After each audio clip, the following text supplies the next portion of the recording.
In 2024, I was on a plane and I was waiting to take off.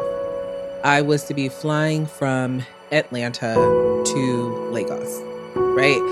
So I boarded pretty quickly in one of the first boarding groups. And so I had time, right? I was on the plane pretty early and I had a considerable amount of time to spend prior to the plane taking off while the other passengers were boarding. Normally during this time, I pray. Like I'm in prayer, I'll be speaking in tongues, going in just to make sure I get to my destination safely.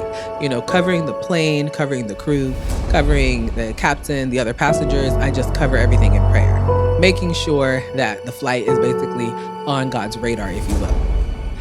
So this particular evening, however, I was sitting next to this passenger, right? I didn't know him, but like we sat down and he struck up a conversation.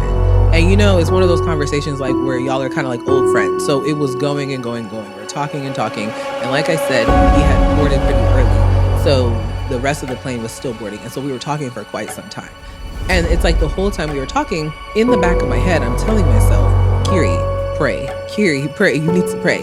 But as time is passing and the conversation was getting like really good, and I didn't want to kind of break the conversation up, so I kind of just brushed it off. We continue talking as the plane prepares to take off. The captain has made his kind of final call, the final announcement for takeoff, and the plane begins to head down like the runway, picking up speed to take off.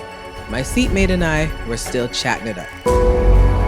As the plane begins to lift off the ground, I hear the Holy Spirit say to me, and it was loud. It wasn't like sometimes it's loud. It was very loud in my spirit.